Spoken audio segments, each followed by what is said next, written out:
All right, everybody, we are round 2 for solving equations with addition and subtraction. We've done this before. You've seen these notes. You've been through this process, but this time I say round 2 because now we're doing it with rational numbers. We're going to be using fractions. We're going to be using decimals. So it doesn't change a lot with addition and subtraction. It will a little bit once we move on to multiplying and dividing, but for now we basically follow the same steps, and that's why the notes look the same. The goal in solving the equation, we're trying to get the variable on one side all by itself. So we're trying to get that variable on the one side all by itself. And our examples today, we've got 5/3 plus x equals -8/6. And example 2 is 5/3 is equal to x plus 3/2. So we're just going to jump right in. You've done this before. You've seen it. I don't feel like we need to spend too much time introducing the steps here. So step 1, draw railroad tracks. If I can spell railroad, sorry, words are hard. Draw railroad tracks on each side of the equal sign. Again, you've done this over and over again. You've done it since last year, so we're going to draw our railroad tracks on example 1. We're going to draw our railroad tracks on example 2. Step 2, circle the variable. We're going to circle the variable and anything attached to it. Now again, with addition and subtraction, usually there's not numbers attached to it, but we're going to practice this step anyway to make sure we don't forget it when we move on to the more complicated equations. And just remember, the biggest thing is to not forget the sign. Don't forget the sign. So in example 1, we're going to circle our variable x, and the only thing attached to it right now is the sign, the plus in front of it. On this one, we're also circling x. There's no number or sign in front of it, so we're going to treat it like it's a positive x. All right, step 3, get the variable by itself by using inverse or opposite operations. And remember, whatever you do on one side, you have to do to the other. All right, you get the variable by itself using inverse operations. Whatever you do on one side, you have to do to the other side. So example 1, right now we have 5/3 out in front. And we practiced this the last couple of times we did these solving equations, that even though there's not a sign in front of the 5/3, that's a positive 5/3. So if I add 5/3 more, this is not going away. So what I have to do is subtract 5/3. So if I have 5/3 plus x minus 5/3, those two are going to cancel each other out. But on this side, I also have to minus 5/3. So I'm going to minus it on the left. I'm going to minus it on the right. On the left, those cancel. All I'm left with is an x, and that's equal to, we'll let our calculator do the math for us here. I've got -8/6 minus 5/3. When I hit enter, I get a -3. So I think that x is equal to -3. That's what I think my answer is. A step that a lot of you have been skipping, and I'm not going to let you get away with it this time, is checking your answer. We think that x is -3. Here's what I need you to do every single time. Rewrite this equation, but instead of x, we're going to replace it with what we think x is.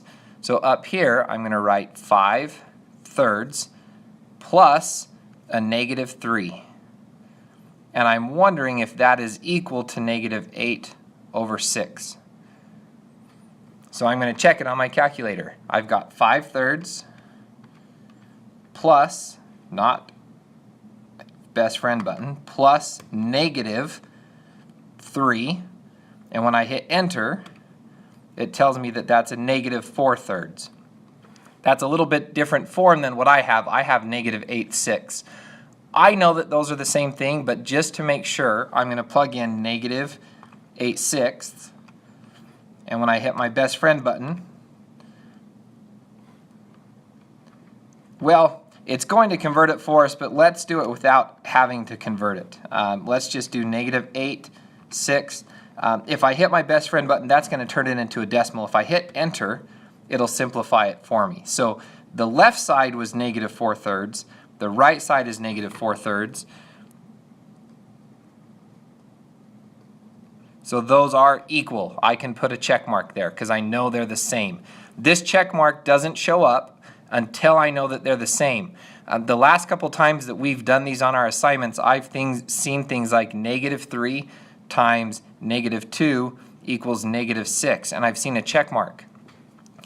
I can tell that you didn't actually do the work because if you plugged in -3 times -2 on your calculator, you would have gotten a +6. This check mark can't go there until you've plugged it in your calculator and made sure that they're the same thing. So go through it, take the time. I know it's a little bit of extra time for you. I don't care. I want you to do it anyway. That's how we know that we have the right answers. All right. So that was step 4, was checking our solution. So make sure you don't skip that step. We're going to be a little bit more stubborn this time. You're not going to be getting credit for the test questions or the homework practice if you're not doing that. So example 2, I've got 5/3 equals x plus 3/2. Remember, I'm trying to get x alone, so I don't want to move the 5/3 to this side because that's going to add more numbers to x. I want to get rid of things away from x. So I've got my railroad tracks. I've circled x. Right now I'm adding 3/2, so I want to do the inverse. I want to subtract 3/2 from the right, so those go away. I also have to subtract 3/2 from the left, and let's see what I get for x. In my calculator, if I put in 5/3 again, and this time I'm going to subtract 3/2, I get that x is 1/6. I think that x equals 1/6, but again, I'm going to do step 4. I'm going to check my work. So 5/3 equals, instead of x, I think that x is 1/6 plus 3/2. Now I'm putting a question mark right here because I don't know that they're the same yet because I haven't put it in my calculator. 5/3 I know is still 5/3, but 1/6 plus, nope, sorry, calculators are hard, plus 3/2 is 5/3. So I have 5/3 over here, I have 5/3 on the right. Now I can put my check mark because I know that answer is correct. I put it in my calculator, I know it's right. Okay? So moving on, let's just do a couple more example problems together. We're going to go through them kind of quick, and then I'm going to turn the time over to you. You can pause the video, do some of these on your own, make sure that you have this down, and then you can bring it up to me and I'll check your work. So going through the steps. Number 1, I draw my railroad tracks. Step 2, I circle my variable g. There's nothing in front of it, so it's just a g. Step 3, I'm going to get the variable by itself. Right now I have minus 16.57, so I'm going to add 16.57. Those go away, those cancel out. So on the right hand side I also have to add 16.57, and when I do that, I have a -52.66 minus, nope, plus 16.57, and I get -36.09. And that's what I think that g is equal to. I think that g is equal to -36.09, but I don't know yet, so let's plug it in. -36.09 minus 16.57, and I want to see if that's equal to -52.66. So in my calculator, -36.09 minus 16.57.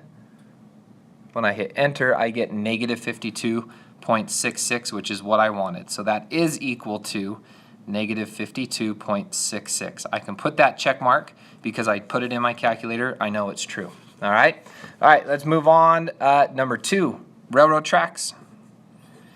I'm going to circle my variable. I have a positive w, but no constants in front of it. I don't have a coefficient. There's no number being multiplied by w. So all I have out here is this minus 2/7. In order to get rid of minus 2/7, I have to add 2/7. So it'll go away on this side, and on this side I have to add 2/7. So 11/3 plus 2/7 tells me that my answer, my W, should be 83/21. I think that that's what my answer is going to be. So I'm going to plug it in. Negative 2/7 plus 83/21 is equal to 11/3.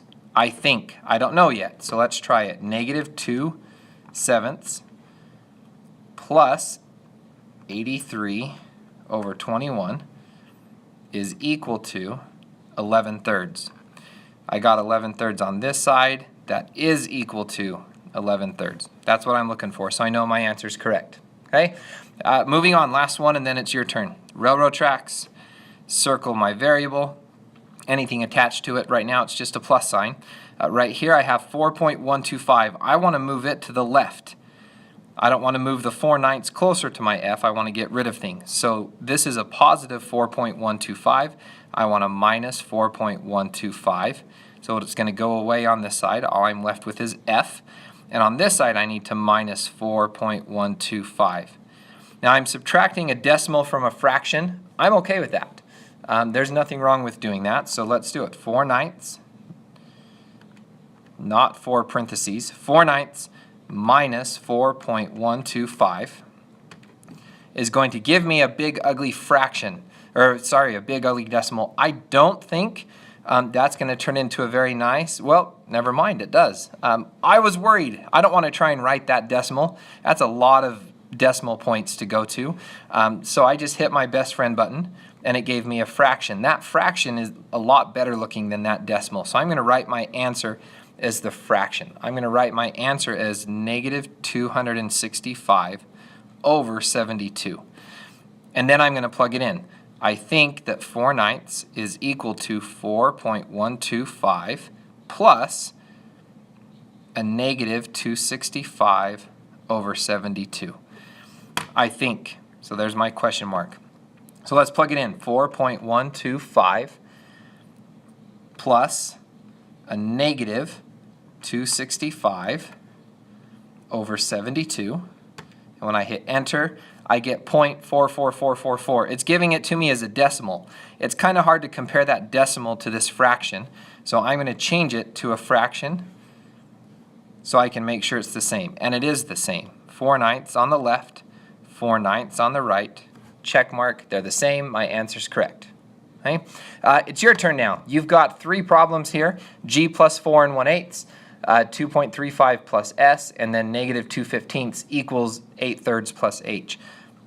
Follow each step. When you bring this up to show me, if you're missing any of the work, if you don't have railroad tracks, if you don't show me that you're using both the operation on both sides, if I don't see X equals or G equals at the bottom, and especially the checking, if I don't see this equation written with the answer in it, and then the solution actually checked, I'm going to send you back, and you're going to try it again. So make sure you follow all the steps, bring it up. As long as things look good, I'll give you the practice, and you can move on. Good luck.